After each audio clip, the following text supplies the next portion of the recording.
The talent has left the building. So wait. So we're about to start, and then Yes. the talent leaves the building? Is that how that works? What kind of professional are you? Dude, I'm still working on it. On what kind of a professional am I? Aren't we all? Aren't we all? It's So, always the yes. questions, right? Yep. But yeah. So, welcome back to Not That Kind of Doctor, Season 2, Season 2. which feels weird. Why is it weird? Well, because this might be the longest relationship I've had in a while. All right. And that's just, you know, And it's production related. and it's production related. You know how much I love a good functional meeting. All right. You know, like, we get in, we get stuff done, and we move. That's great. So, Not the topic for today, but I do agree, and meetings can be 12 minutes with making a personal connection. meetings can be an email making a personal connection. Yes. So there's also that. Yes, But that is true. so this is episode 1 of season 2 of Not That Kind of Doctor. I'm Nick Hughesby. I'm an associate professor of elementary literacy education here at the University of Nebraska-Lincoln. And I'm Guy Trainin, and I'm a professor of education here at the university. And we are in the middle of what, week 3? Week 3 of the Week 3 semester. of fall semester. And so we thought our first episode, we would talk about getting caught up and what we did with our summer vacation, if it was that. I like to think of it as summer unemployment.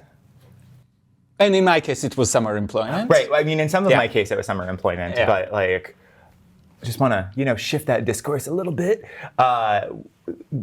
Lay out some of the things that we're thinking about this year as we're engaging in our work, and then talking a little bit about books that we've read. Yeah. Because part of the summer is you actually have time and space to do some of that kind of reading. And so those are kind of our big items for this episode. So, how did you spend your summer? How did I spend my summer? So part of it was, this apparently was the summer of my dogs being up to crazy dog things, right? So we had several bouts of Giardia, which is super fun and disgusting. Look it up, by the way. Don't look it's it up. fun. Actually, don't look it up. Don't look it up. It's terrible. And I'm so glad that it was over. Like, it was, there's not very much that makes me think, oh, I can't do this. But I thought I couldn't do it. Like, it was bad. But the nice thing about that was it kept me at home for a little while longer. So I got to, work in my garden a bit. I added 2 more raised beds this summer, grew a ton of tomatoes, tried to figure out what to do about the lawn in terms of like climate change and grass and how sustainability, like had some time to think about that. I read a lot. I got my electrical fixtures switched out. Okay. I got rooms painted. Like, A lot done in life. I got a lot done in life. And then also rewrote my children's literature class that I taught at the end of the summer. Did some writing, got some manuscripts out. So that also got done. So yeah, it was a fairly, if I look at it on paper, it was a fairly productive summer. There's always that sense of like, I did not accomplish enough. Is there ever enough?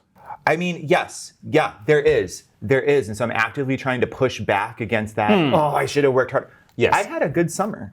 Good. Excellent. I had a good summer. And I would like to point out that one of the most important things to do to make sure that you feel that way is to actually kind of find a moment to summarize what you've done, because often as we go along, we always feel like we could have done more. We could have skipped a movie, in my case, and wrote more or something else. And when you summarize what you've actually done, you often find out that you've done quite a bit, and that should be enough. So when I'm saying, is there ever enough?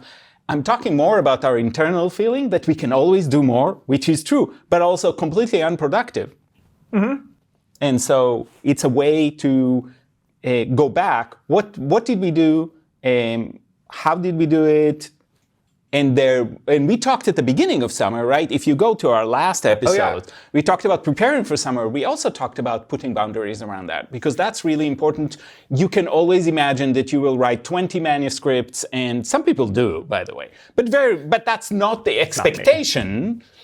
Definitely not me. Not the expectations, but it is an opportunity to finish certain things. And I think summer is a great opportunity to kind of put the period on some things and send them off. So you start a year with a little bit less on your plate, and you can have that moment where you're making some decisions.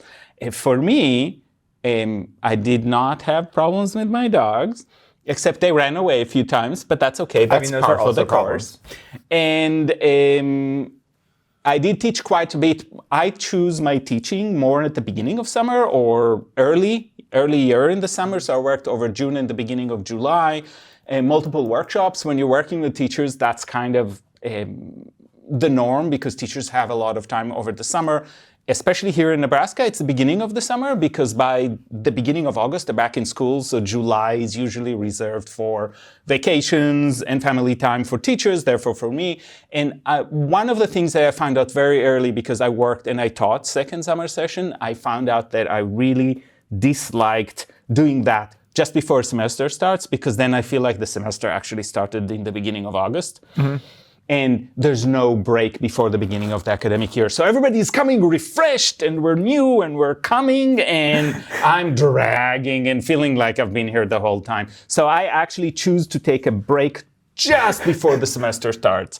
And that's what I did this year. I took a break. We actually traveled away from Nebraska, and for a week I did not do anything that's even remotely connected to academics, and that was delightful. Nice. That's kind of where I'm at. My children's lit class was the last 5 weeks of summer. And so my energy is not so much, oh, summer's great, it's so nice to be back. My energy is more like, what are we doing? Because I've already been at this. This is technically week 3, but this is technically week 8. Yes. And that's a very different feeling. And that's a really different feeling. And it's fine. It's not like, if you watch the spring semester episodes, not the de-evolution that you saw of, my energy levels, it feels fine, it feels sustainable, but it's also because I'm technically in week 8 in my head, urgency is very different for me, it feels. Yeah. But the students who come in, and for them it's week 3, are coming in with those energies, and that helps. Except half my lit block is literally my children's lit class. And so they're like, yeah, we're right there with you, which is delightful. Because the other thing that's really nice during summer too is how it gives us a chance to not only put some punctuation marks on stuff, but also get started on some things. Yeah. In order to, whether it's teaching or research or what have you, in order to kind of put those into play during the academic year. So I'd love to know, what are some of the things that you're thinking about right now? So a few things that started over the summer, and there are certain things, for example, publishing is really, in many ways, not always, if you're responding to a call or something like that, you do have deadlines. But many times, especially if you publish mostly from cold sending to journals, which I tend to do, you don't have a schedule around it. But grants is one of those things that does have a schedule. That is, the Department of Education or any other place you apply to does have a schedule. Department of Ed grants tend to be due late summer, early to late summer, sometimes early fall. So my summer was involved with a lot of writing grants or considering whether I'm going to write grants. I ended up writing only 2. Only 2, he says. Only 2. Only 2. Only 2. Just because 2. There were big. 2 other ideas that were floating there, and eventually I had to make the reasonable decision. Anybody from the outside would have told me from the beginning, this is too much. You need to take a break. You also need to make sure that you're not overcommitting, because the world of grants, just like like sending for publication or anything like that, you don't control it. So you can apply for 4 and get 0, and you can apply for 3 and get 3. And there's only that many hours in the day. So part of it is seeing how this round goes and then deciding how the following rounds proceed. In general, in grants, I think that my hit rate is at about 50%. So I'm like, maybe if we get one of them, I'm perfectly fine. I'll be actually ecstatic because these are important things to do. What are the big ideas for the year for me? And we're going to talk about it in one of the future episodes. AI is everywhere and we cannot hide from it. We need to talk about what does it mean? How do we study it? How do we integrate it into our coursework? Where is it? What's happening? And that's partially because it's happening. The other part is it's happening whether we like it or not. So we have a lot of ethical questions. We have a lot of equity questions. We're wondering how and where it's going to come. But it is coming. The economic forces around it are enormous. And they're really, us boycotting it or not talking about it does not make it go away. So that's something that I'm thinking about quite often. And the other thing that I'm really focused on is the teacher shortage and how the work we do really can impact making sure that our students are ready to teach so they stay in teaching. How do we make sure that teachers who are already in schools, this is my number one priority. Teachers are in school, how do we support them and make sure that they are not walking away from a career they're actually interested in? And so how do we, and we have limited influence on what happens in schools, but we do have some influence, how can we help to make sure, first of all, the teachers are there, stay, and then that there are more teachers coming into schools, whether they're like our undergraduates who are mostly young people coming straight from high school or people who want a second career, which is, I think, a growing and an important segment as we think about if people leave the profession after 8 to 10 years on average.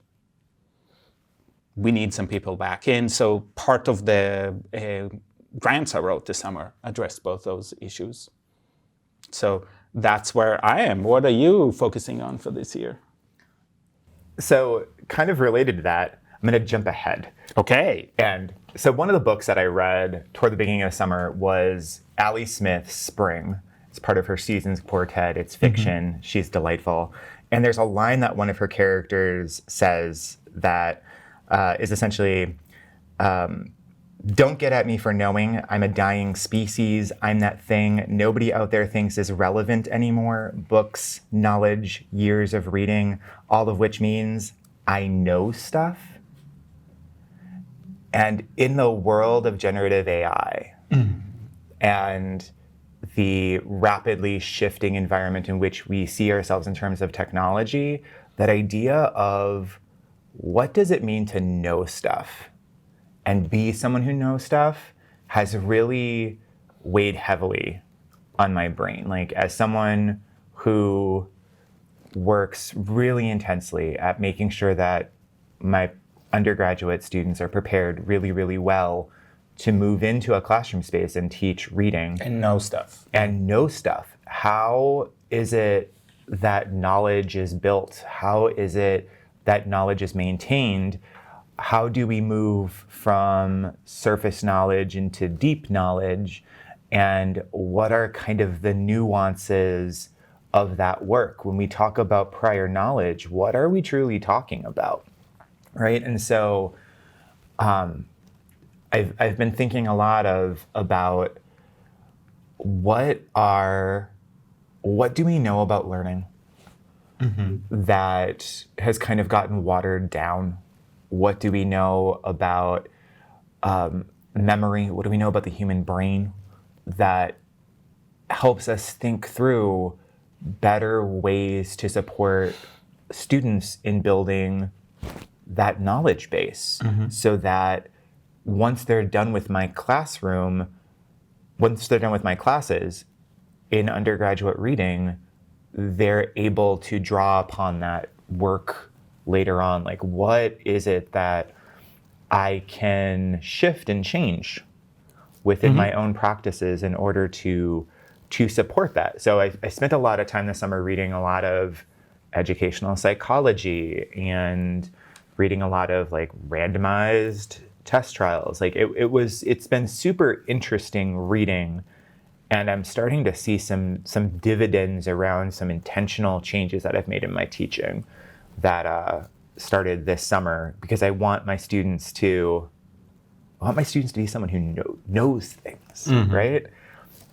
And so thinking about that knowledge building, like subsumption theory, really helped me think through and explain prior knowledge with my undergrads. Like, what do we do when students come with no prior knowledge? It's not as though, oh, they didn't come with any, we can't do anything, right? There's very clear pathways forward around what to do in those situations. And so that's been super helpful in terms of immediate teaching, and then working on building some kind of research designs around that has also been a fun challenge. And I think that, especially as you're highlighting this, especially when we think about AI and what AI does, somebody just recently described AI as a B- at everything.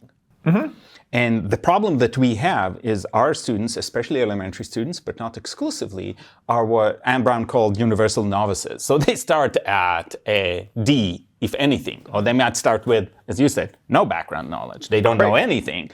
And so easy to bring into it, AI knows a lot more than you do, and we need to make sure that they have enough knowledge to be above that B-. And that takes some building and some conscious building of skills and knowledge and capacities that allow them to really learn, right? So that's interesting. I did not read anything like that this summer. Yeah, there were other things. But I read in a different direction, and I read a couple of pieces, and then I read some fiction. I read, and I'm still negotiating, The Price of Peace, which is a book about Maynard Keynes. And what is amazing to me, and the reason I'm sticking with this book, despite the fact that it's not an easy book to kind of process, is that here's a thinker who is going in some ways against all of the thinking in economics at the time, and to this very day. He is popular in some circles, but really unpopular, and many of his ideas are misunderstood. So a lot of his ideas right now are discussed within the context of economics, and what does his economics theory says. But his focus is actually on what happens when we have enough. Right? If we stop manufacturing demand and constantly thinking that we're short of everything, right? And we start thinking about what happens if we have enough to live, if we have enough to be okay as a society, AI bringing that question again. What happens if we have to work less? And really, I'm less interested in that question. More, I'm interested in how does somebody think completely differently about the same problems that we're encountering. And that's what I think about when I think about what we teach and what we do in schools what is a radically different vision of what this could be, and then starting to think about what would it take to get there. But I'm incredibly interested in not just trimming what we're doing right now and changing it a little bit, but having a vision of where it's going, even if changes will go slowly. So this goes back to the fact that there are some books I go back to. I go back to the Steve Jobs biography often. Oh, I want to know more about that. And because there are a few pieces there that are interesting. First of all, innovative thinker that says, I don't care. And one of the things I love about the work he's done in design is he did not care as much about what are the people thinking about what they want. Because he's saying, if we haven't made it yet, they don't know they want it. And this is a really important thing. If we start dreaming up what schools might look like, right? If people have not seen it, how would they want it? I mean, the natural thing is to be small c conservative. It's like, I want my kids to go to the same school I went to. It was a delightful time, or maybe not. But that idea of replicating the experience is really, really strong, which is what makes it really, really hard to innovate in something that is such a central institution in society. Nostalgia is a jerk, is essentially what it comes down to. Well, yeah, and also that everybody wants it to be different. A lot of people will admit that school was not great for them, but the minute they get new math, their kids get new math or a different reading program or something like that, or don't do cursive, parents go up and be upset. And it's like, you didn't like it when you had to go through. Also, when's the last time you wrote someone a postcard? Like, why do you need cursive? You do not. If you've ever seen my cursive, you know nobody needs cursive, especially not my cursive. But those are real questions that. So I love listening to what do other thinkers do, innovative thinkers. How do they break the mold? How do they think about it? What do they do? Because Maynard Keynes, one of the interesting things about it, and where he's somewhat like Jobs, he was incredibly influential in government circles for a while. His ideas were very, very strong. Between the wars and then obviously after World War II, his ideas become strong, although from the United States to a certain degree.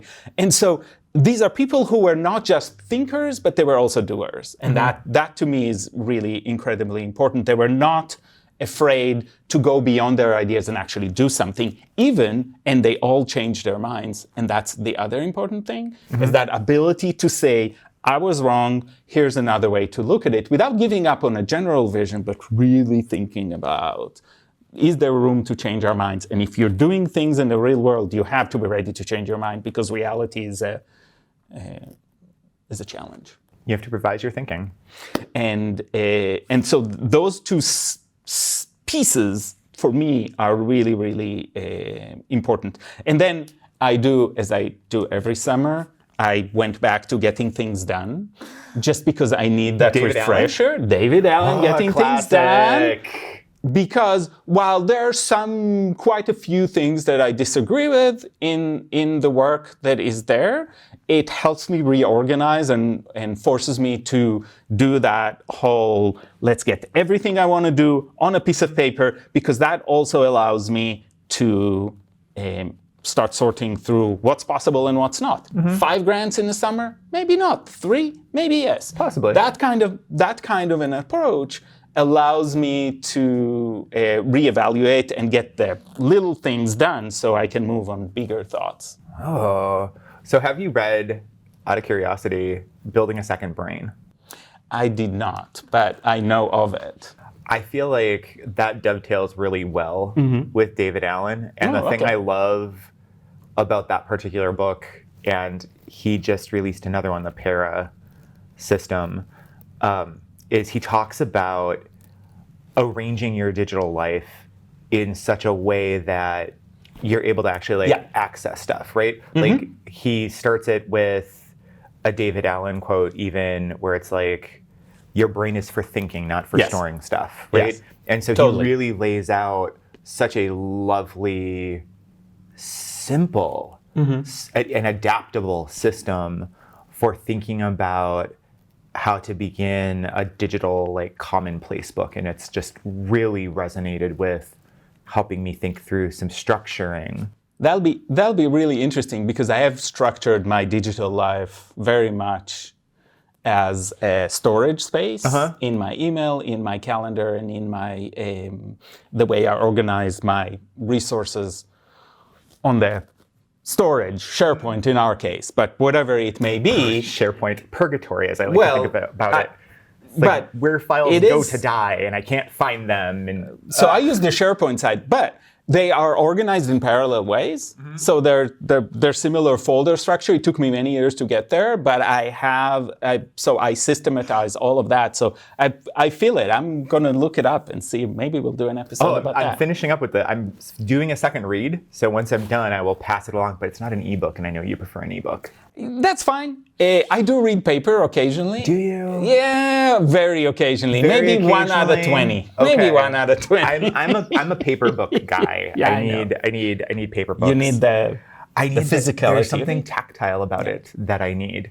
Yeah. So that's one of the books that I've read and been thinking about this summer.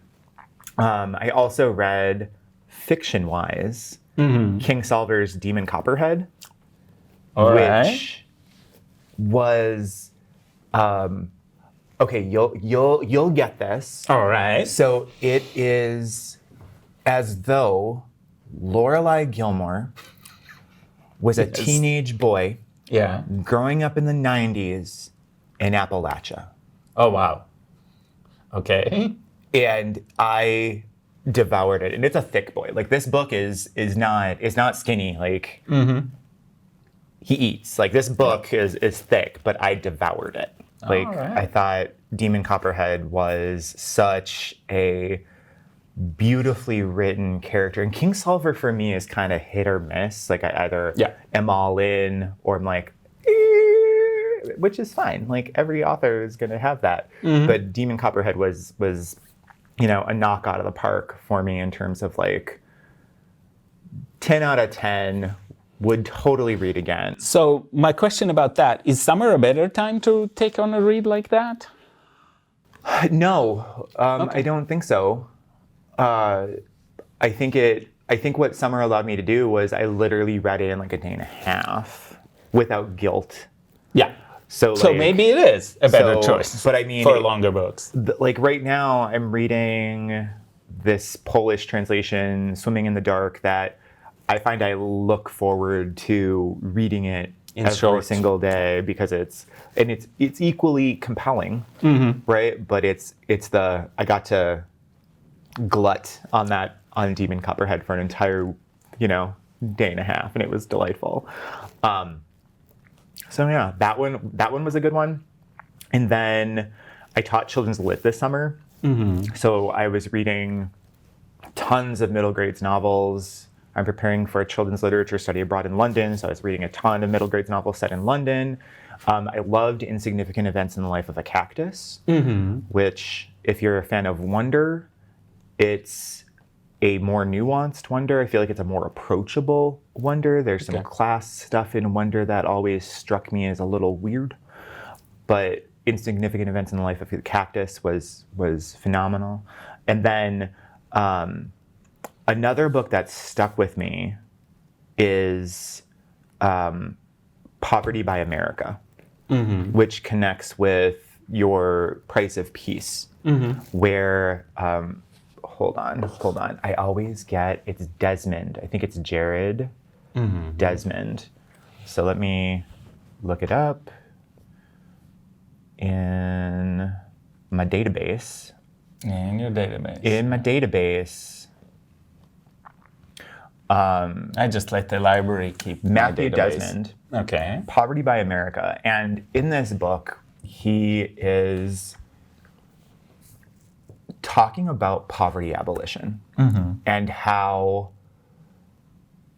as an American system within which we as educators and education is tied up within, and how,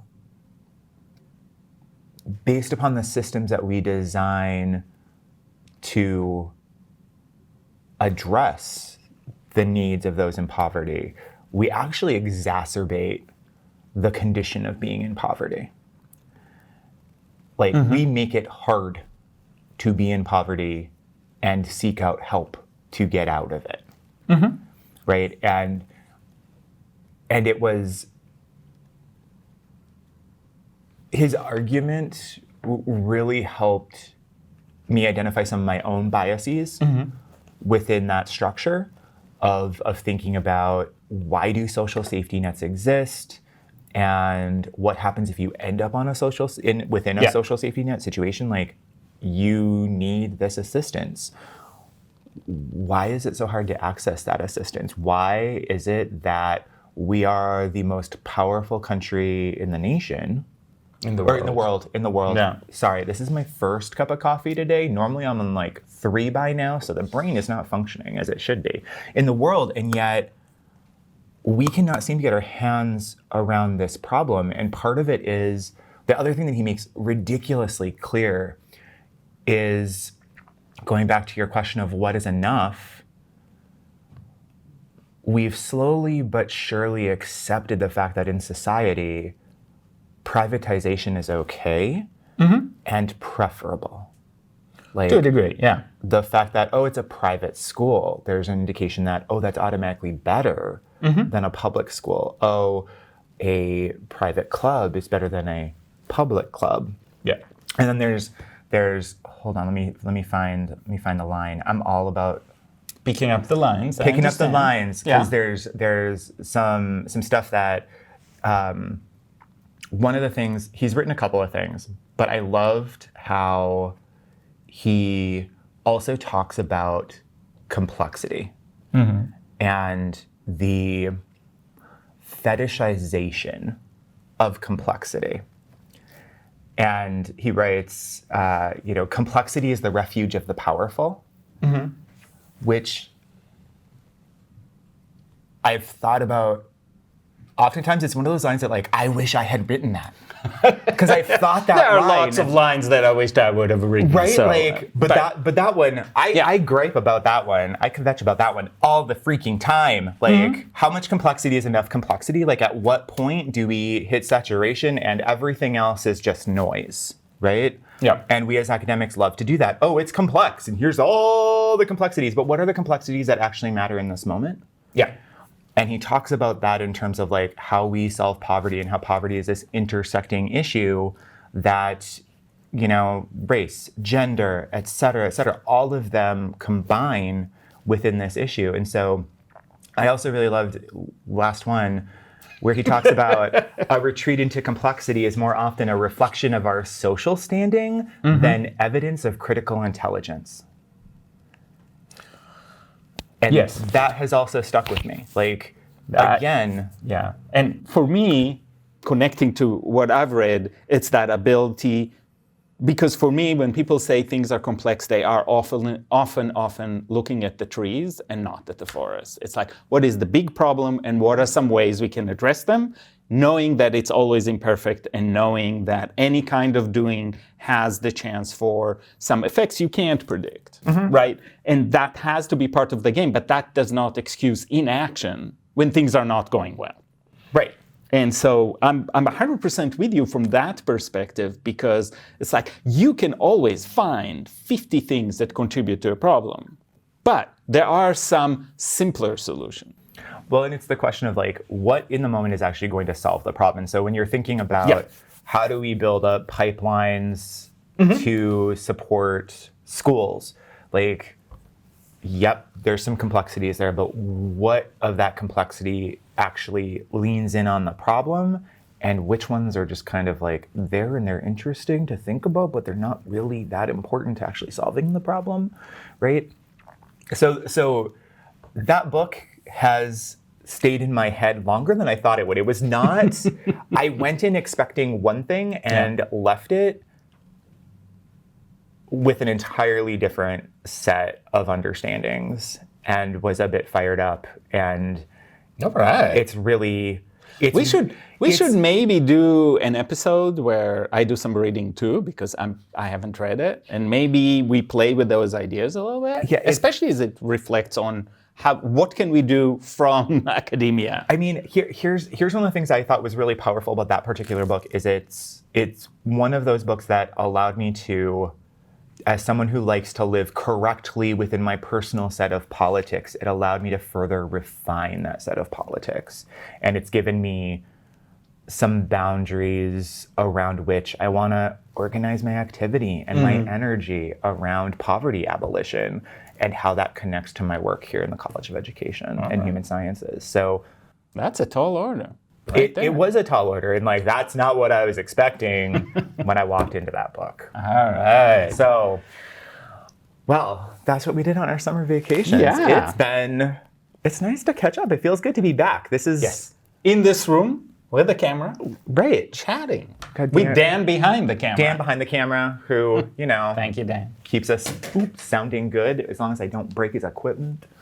But we're excited for season 2. We've got lots of interesting ideas to explore across this entire season. So,